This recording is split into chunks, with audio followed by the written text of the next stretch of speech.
আজ সৃষ্টি সুখের উল্লাসে, আজ সৃষ্টি সুখের উল্লাসে, মোর মুখ হাসে, মোর চোখ হাসে, মোর টক বগিয়ে খুন হাসে।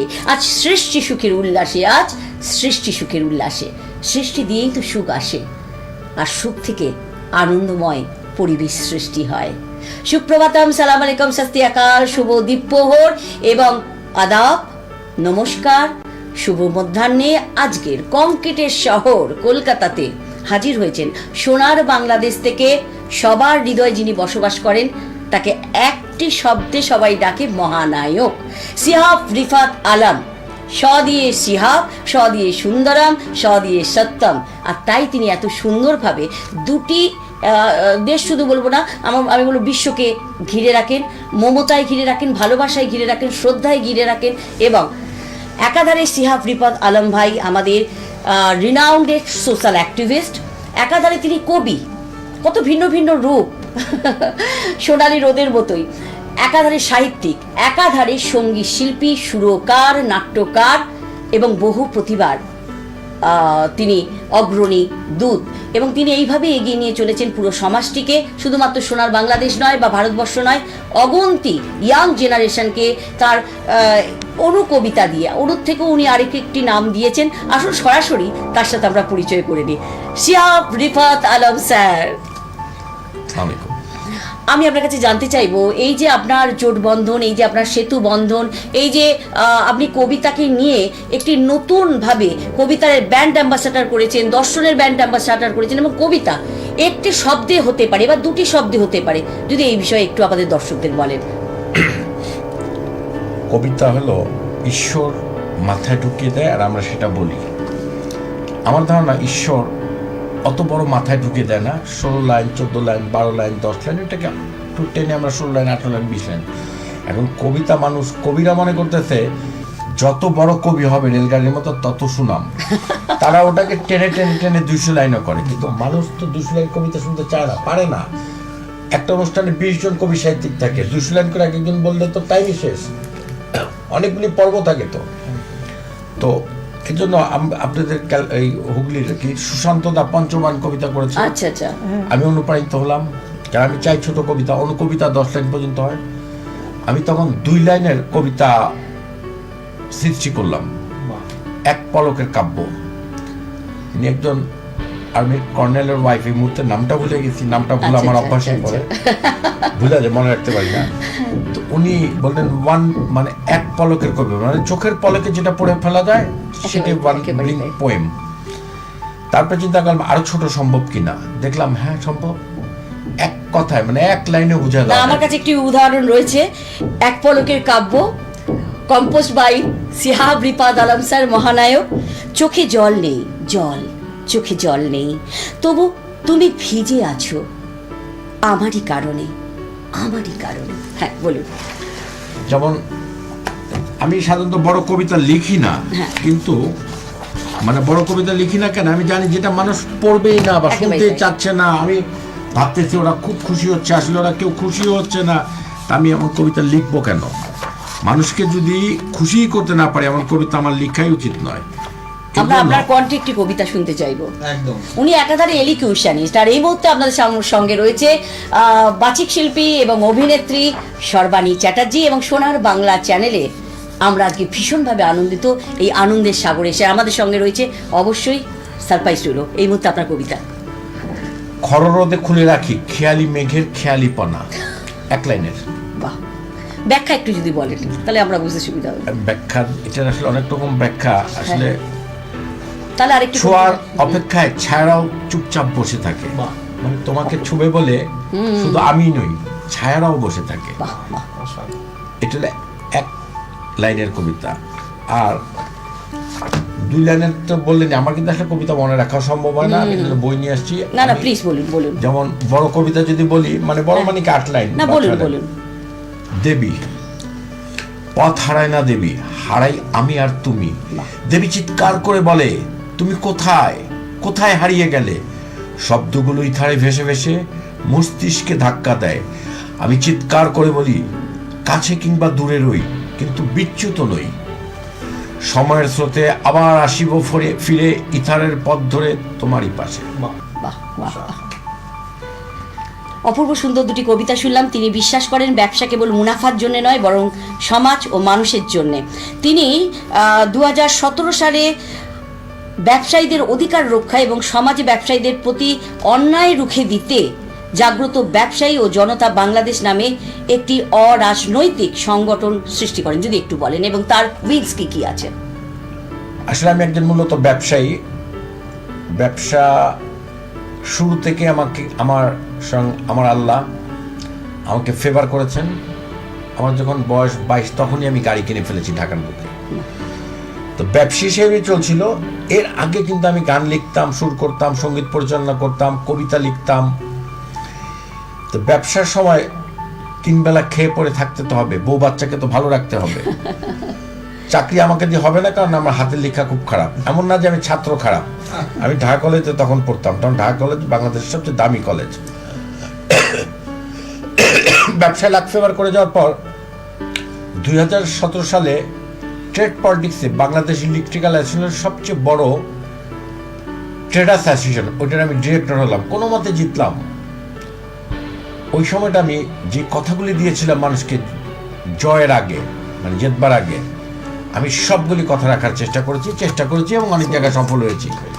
তখন আমার জনপ্রিয়তাটা ভীষণ বেড়ে গেল। মানুষ বুঝলো ইনি ভীষণভাবে চেষ্টা করে। আমি রাস্তায় দাঁড়িয়ে টিকিট বিক্রি করছি। একটা হাসপাতাল করার জন্য 5,000 মানুষ আমাকে ডোনেট করেছে, 14,600 করে। কিভাবে হাসপাতালটা করবো সব কিছুই বলেছি আমি। মানুষ বিশ্বাস করেছিল, আমি আমার বিশ্বাস রেখেছি। তাদের একটা গেস্ট হাউস করে দেবো বলছিলাম ঢাকার বাইরের সদস্য, সেটাও আমি করেছি। তখন যে সম্মানটা আমি পেলাম, তখন দেখেন আমি 2005-6 সালে ঢাকাটা খুব কম মার্সিডিজ, তখন থেকে আমি মার্সিডিজ চালানো মানুষ। তখন ক্যালকাটা আসিও নেই বোধহয়, 2-4 জনের আছে। আমার দিল্লির এক বন্ধু আছে, অনিল রায়না, ওর আছে। ঢাকায় একজনের, ক্যালকাটা আরেকজনের, আরো অনেকের আছে হয়তো, ঠিক আছে। তো আমি দেখলাম আমার প্রপার্টি, অর্থ, আমার ইন্ডাস্ট্রিটাও কিন্তু ইন্ডিয়ার সাথে জয়েন্ট ভেঞ্চার, কিছুর বিনিময়ে সম্মান পাইনি। সম্মান পেয়েছি মানুষকে ভালোবেসে।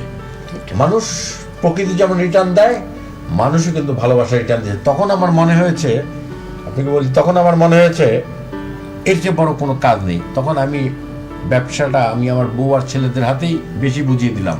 আমি সাইন করি, অল্প ফেঁচে গেলে ডিসিশনটা দিই।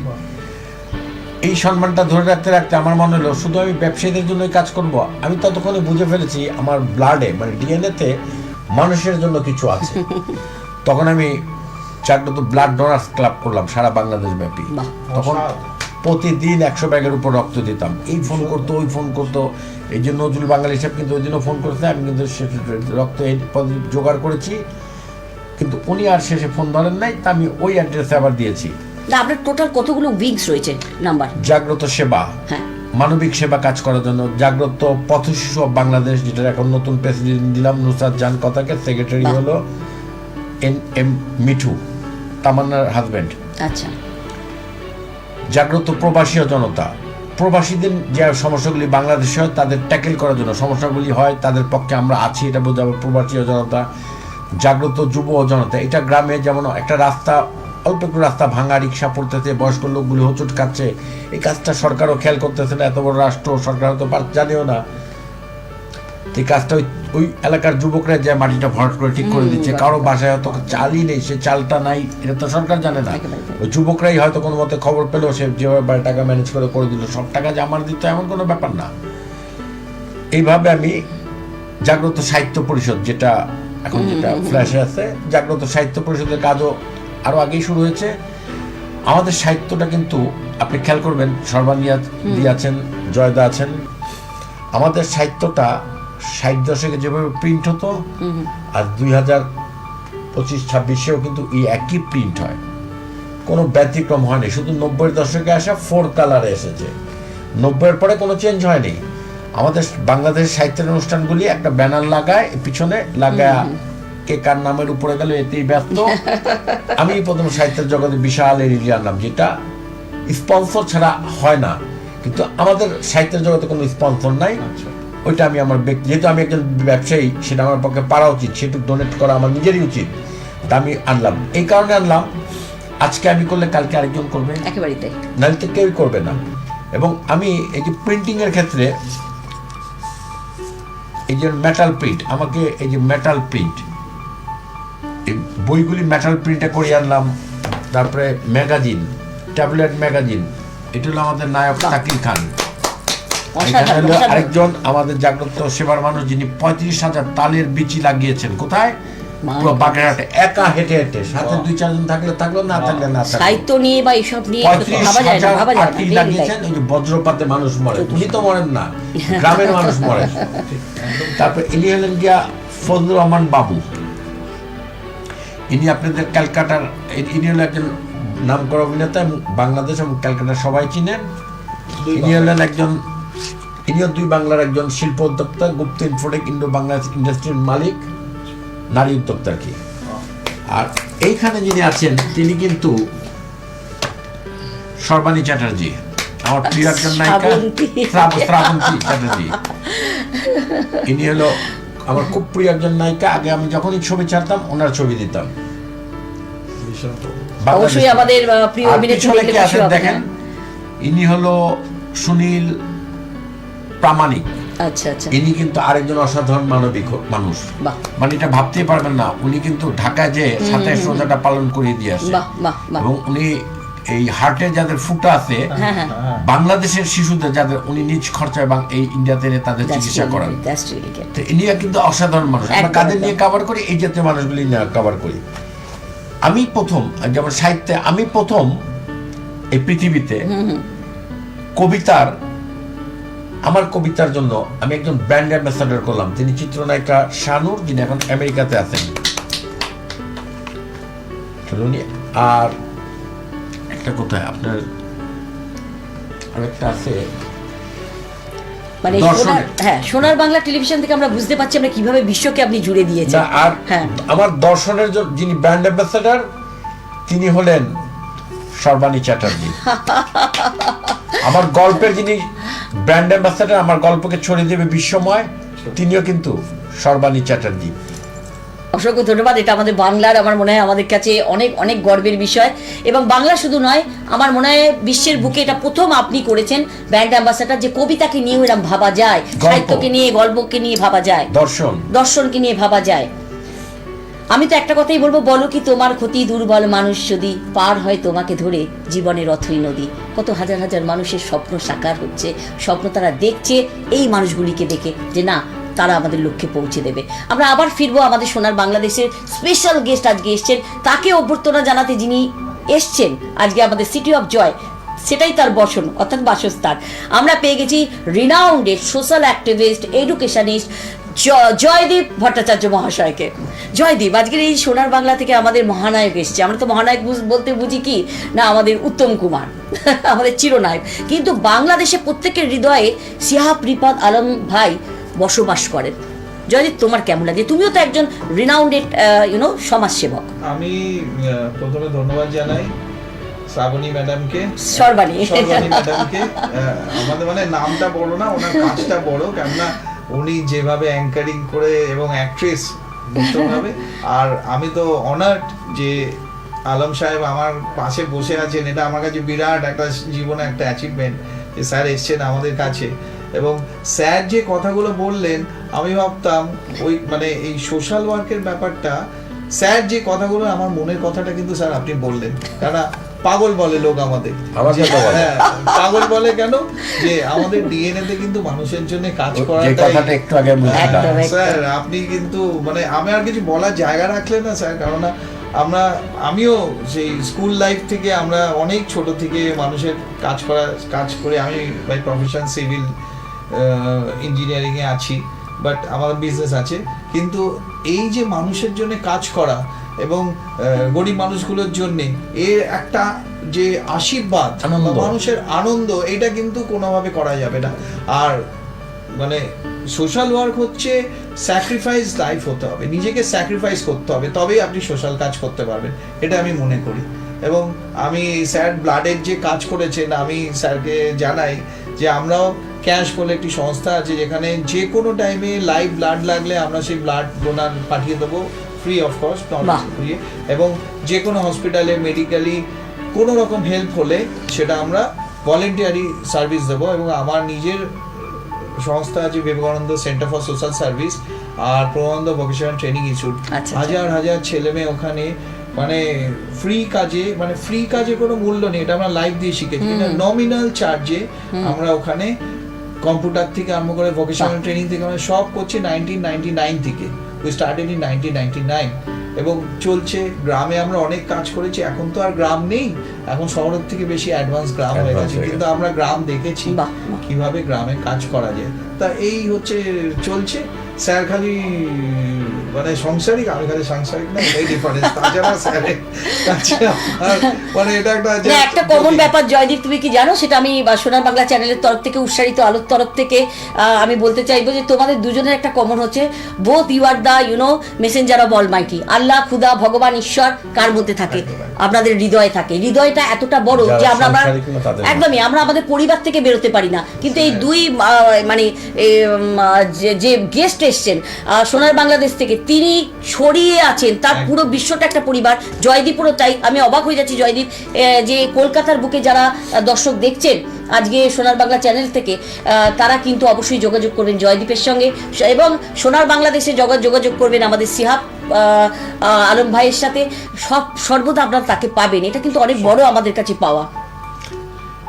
আমরা আবার একবার আপনার কাছে ফিরে যাব। হাসপাতাল সংক্রান্ত ব্যাপারে আপনি বলেছিলেন আমাকে, উনি কোথাও প্রবলেম হলে হ্যাঁ, আমি ওই জন্যই বলেছি, একেবারে তাই। উনি করে, এটা কিন্তু আমার খেয়াল আছে, আমি এটা মেমোরি। ঠিক ঠিক। জয়দা যেটা বললেন একটা গুরুত্বপূর্ণ কথা, ফ্রিতে কোনো কিছুই ভালো না। এই যে আমরা রক্ত দেই না, রক্ত দেওয়ার পরে যিনি রক্ত নেন তিনি বাকি জীবনে কখনো আর কার খবর নেন না। রক্ত মানে পৃথিবীর একটা হিসাব করতে পারেন, আমার দেহের রক্তটা আমি আরেকজনকে দিলাম যাকে আমি চিনি না, সে মানুষটার কতটা কৃতজ্ঞতা থাকা উচিত। একেবারে ওই মানুষটা শূন্য কৃতজ্ঞতায় ভাসেন।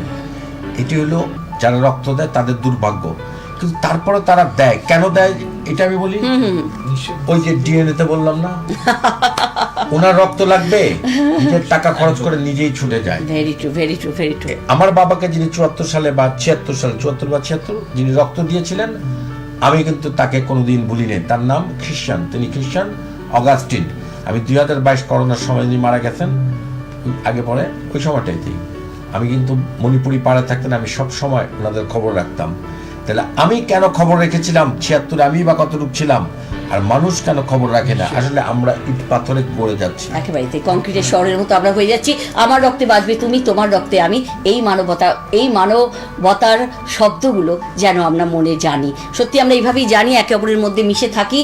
ইয়ে মত কহো খুদা সে কে মেরে মুশকিলে বড়ে হে, ইয়ে মত কহো খুদা সে কে মেরে মুশকিলে বড়ে হে, ইয়ে মুশকিলো সে কহ দো কে মেরা খুদা আল্লাহ, ভগবান, ঈশ্বর সবচেয়ে বড়। সেই বড় আমাদের হৃদয়ে থাকে। হ্যাঁ, আমরা একেবারে এই বইটা দেখাতে চাইবো, এবং এই বইটা একটু দেখাবেন, যে বইটা আমার মনে হয় কতজন, 1400। এই বিষয় বলি, আসলে আমাকে নিয়ে এই পর্যন্ত মানুষ এই মানবিক কাজের জন্য, মানবিক অন্য কোনো কারণে মানুষকে নিয়ে লিখে না। মানবিক কাজটা মানুষের কাছে একটা গ্রহণযোগ্যতা পাওয়ার পর শুধু বাংলাদেশ না, আপনার এই ক্যালকাটারও 100 বেশি কবি আমাকে নিয়ে কবিতা লিখেছে। 1400 টোটাল আমাকে নিয়ে যে কবিতা লিখেছে মানুষ ইন্ডিভিজুয়ালি এক একজন 1400 মানুষ আমাকে নিয়ে কবিতা লিখেছে। এটা ওটা মানে বিশাল ব্যাপার আছে, মানে এটা বিরাট পাওনা। সেখানে আপনি আমার চেয়ে পিছিয়ে গেছেন, যদি আপনি আমার অনেক আগে কাজ শুরু করতেন। মানে আপনি হচ্ছে, আপনার তো এটা একটা, এই সাহিত্যটা এটা সবার ঢোকা যায় না। আর একটা ব্যাপার তুমি জানো জয়দীপ, শুধু ওই দূরে অসততলায় পুঁথির কোনটিখানি গলায় বাউল দাঁড়িয়ে কেন আছে, একজন বাউল বলুন ওটা, ওনাকে নিয়ে হাজার কবিতা লিখেছেন। কবি বেলাল, আচ্ছা, ইনি বাগেরহাটের একজন, ওনার গ্রামটা রহিমাবাদ। আচ্ছা, তিনি আধ্যাত্মিক মানুষ। আমি একটা বড় অনুষ্ঠানে বসেছিলাম, উনি আবৃত্তি করতেছিলেন, আমার ঘাড় বাঁকা ছিল ওর আবৃত্তিতে। শেষটা ছিল ওহে প্রভু কি একটা জানি ভুলে গেলাম, মানে টিভির সামনে সবাই ভুলে আমিও ভুললাম, আমি ওভাবে এই কথা বলি মঞ্চেও। ওনার আবৃত্তিতে আমি বিমোহিত হয়ে গেলাম, আমার গলায় অনেক ফুলের মালা, আমি ধীরে ধীরে উঠে যাচ্ছিলাম, তারপর ওর দিকে যাচ্ছিলাম, যাওয়ার পর আমি সব ফুলের মালা, গাঁদা ফুলের মালা ওর গলায় পরিয়ে দিলাম, এবং ঘোষণা করলাম, মাইক বললাম প্রধান অতিথি তো শেষে বক্তৃতা দেয়, কিন্তু আমি প্রথমে দেব। তো সবাই অবাক। আমি বললাম যে এত সুন্দর কবিতা আবৃত্তি করতে পারে, যার পড়ালেখাই নাই খুব একটা সে হবে প্রধান অতিথি, আমি কেন হব? আমি তাকে তার চেয়ারে বসালাম। মানুষ বলে তাহলে আপনি পাশে বসেন, কেউ তো রাজি হয় না। আমি বললাম আমি যদি পাশে বসি ওই তবে আমি প্রধানমন্ত্রী অতিথিই থাকি, আমি গ্যালারিতে বসবো। আমি আমার বক্তৃতাতে দিলাম, বললাম আমি কখনো রক্ত দিইনি, আমি যা সত্যি তাই বলছি, কোনোদিন দিইনি, নেভার। আমি যখন রক্ত দেওয়ার বিষয়টা অনুভব করেছি তখন আমার একটা স্কিন ডিজিজ হলো। আচ্ছা আচ্ছা। তা আমার রক্ত নিলে মানুষ বিপদে পড়বে, কিন্তু আমি এখন কি করব সেটা থেকে আমার মাথায় আসলো আমি আমি একজন রক্ত দেইনি, যে আমি হাজার মানুষকে রক্ত দিব। আমি এই সংগঠনটা গড়ে তুললাম। আর ও যখন এবং একটা গল্প বললাম মানবিকতার। আমি যখন নিচে নামলাম, একটা 22 বছরের মেয়ে হাজার মানুষের সামনে এসে আমার পা ধরে সালাম করে জড়িয়ে ধরে কাঁদতেছে। তার হয়তো তার বাবার কথা মনে হয়েছে, আমি আমার ছেলের কথা বলেছি, মেয়ের কথা বলেছি, তারা রক্ত দেয়নি কেন, বা আমি তাদের বোঝাতে ব্যর্থ হয়েছি কেন। ততদিন আমার ছেলে দেওয়া শুরু করে দিচ্ছে। এই ছবি কেউ লজ্জায় তুলে না, কারণ 22 বছরের একটা মেয়ে আমার জড়ায় ধরে কাঁদতেছে, সবাই ইশারা করতেছে ছবি তুলো না। বাউল কিন্তু ছবিটা সংগ্রহ করছে, প্রথম আমাকে নিয়ে কবিতা লিখলো। কিছুদিন আগে আরেকটা ঘটনার পরিপ্রেক্ষিতে, মানে আমার বাসায় আসছিল, ও ঘুমায় গেছে। আমি তো আপনার মতো সন্ন্যাসী, তো আমি বললাম খাবে না বাউল, তখন 11টা। বাউল বলল না স্যার, বলে আবার ঘুমিয়ে গেল। আমার বিছানায় ও, আর আমি পিঁপড়াদের সাথে মাটিতে ড্রয়িং রুমে। ও সকাল 7টা বাজে যখন সিগারেট খেতে বাইরে গেল, তখন চা খেতে বাইরে গেল, তখন সে দেখলো আমি তো শুয়ে রয়েছি এখানে। তখন মনে হলো উনি মানুষ, বাকি সব সরেও। এরপর সিদ্ধান্ত নিল যে ওনাকে নিয়ে আমি করি। ও কিন্তু আমি আজকেও দেখাতে পারবো, ও প্রতিদিন একটা কবিতা লেখে আমাকে নিয়ে, এবং ওর বিষয়গুলি সব উদ্ভট। আমি ওর কোয়ালিটির কবিতা, ও হলো জাত কবি, ওর কোয়ালিটির কবিতা আমি কোনোদিনই লিখতে পারবো না। উনি যাদের শিষ্য ছিল, আমরা মনে করি উনি আমারও শিষ্য ছিল, মনে করতো উনি, আসলে উনি আমাদের গুরু, আমরা না শিষ্য। ওই কোয়ালিটির কবিতা মানুষ করতে পারে না। আমরা সোনার বাংলা চ্যানেলে এবং উৎসাহিত আলোর পক্ষ থেকে দেখতে পাচ্ছি কতটা মানবিক ব্যক্তিত্ব হলে, কতটা উদার মানসিকতা হলে নিজের কথাটা বলে অন্যের কথা বলতে সে ভালোবাসে। তিনি আজকে এই সমস্ত, আপনি একটু দেখাবেন, প্রায় 1400 কবির কবিতা ওনাকে নিয়ে লেখা। সেই জন্যই কিন্তু মহানায়ক নামটি ওনার আখ্যান হয়েছে, কারণ সবাই ভালোবেসে লিখেছে, তাই তো? ও এর আগে থেকেও ডাকতো।